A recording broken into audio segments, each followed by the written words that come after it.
Okay, here we go. Suboxone taper versus Clonazepam taper. This is for me. This was my experience. Here we go.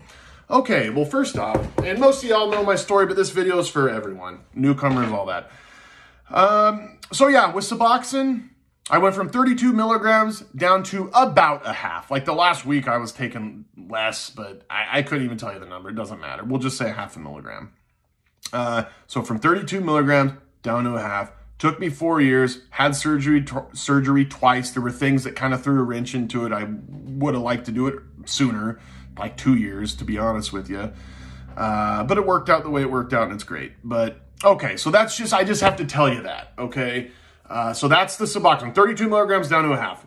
Klonopin, well, I used to take about 5 milligrams a day, and I went really way too dangerously fast, going from 5 milligrams to one milligram. Got into a car accident, was having seizures, all that crap, okay?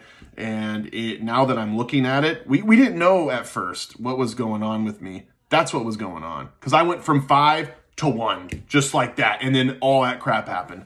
Okay, so I don't want that to scare you. That's not what this is about. That's just, I just have to let you know that I used to take a lot more. Anyway, so then I've been on 1 milligram, I had been on 1 milligram for about 4.5 years or so.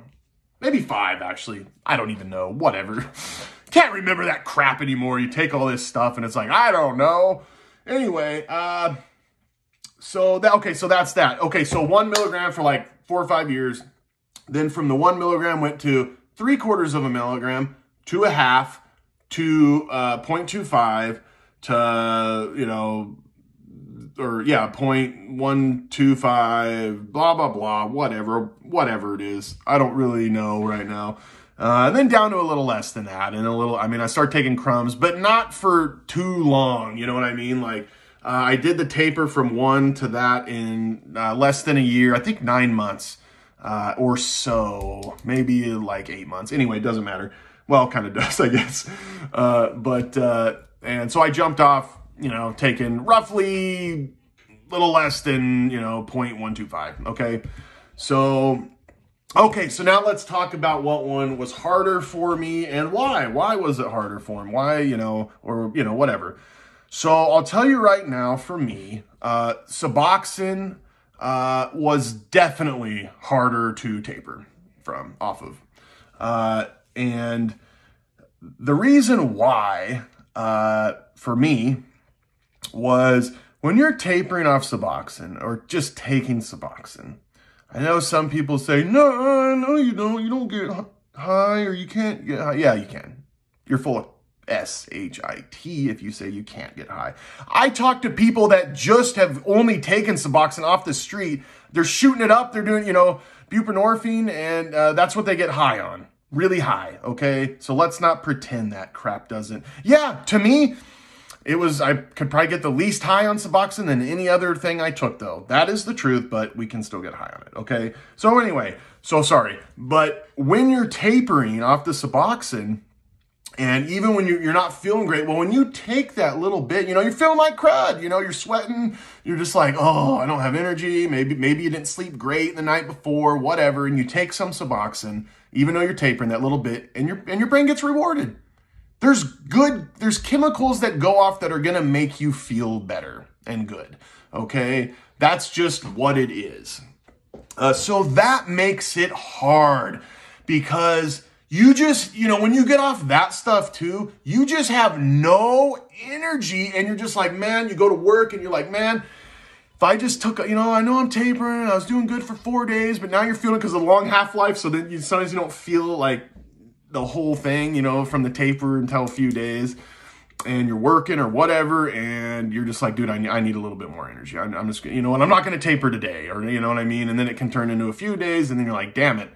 You can go backwards, you know, we can abuse it. I abused it. I was not the perfect taper guy, you know, golf ball whacker guy.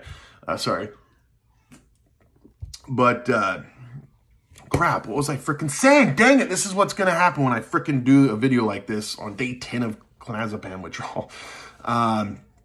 I don't know. I'll just say so that's what made Suboxone really hard to get off of, okay? Because it's just easy to want to take a little more, feel a little better because of the physical symptoms that you have, okay?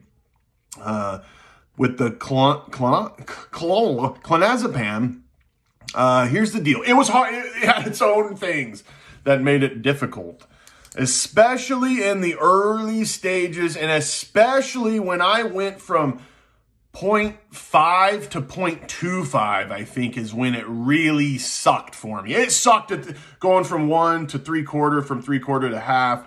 But I think when I went from a half to, 0.25, that's when I got really depressed. I would just really foggy, headaches, just felt like crap, But the thing with that is, okay, yeah, you do feel like crap. There's things that you obviously deal with, but I don't know what it is, man, with the benzo. You take it, and I just, the whole year I was taking it, I didn't feel anything from it. I just took it at night because I knew I had to have it. I was just scared. That's all it was. I was just terrified. I didn't know what I got myself into. I was young and dumb and just start taking it every day, and then you find out, oh, crap, if I don't have this, I'm going to have a seizure. Great. So the thing is I wasn't like feeling it. I just take it at night right before bed. And, so I think that really played a part in it. Like, it wasn't like, oh, I take it and I feel the benefits. Or, even when I was getting anxiety, a lot of anxiety on the taper, I didn't really think about taking it, because I knew I was going to go backwards too. But I didn't go backwards with the Clonazepam withdrawal or the taper.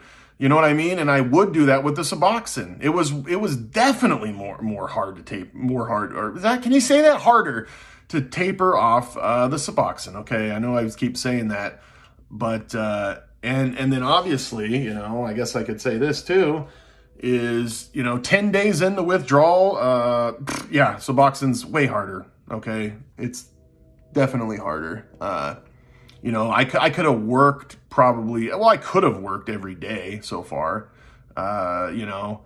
Suboxone, I've done it. It sucks, but it would have just sucked.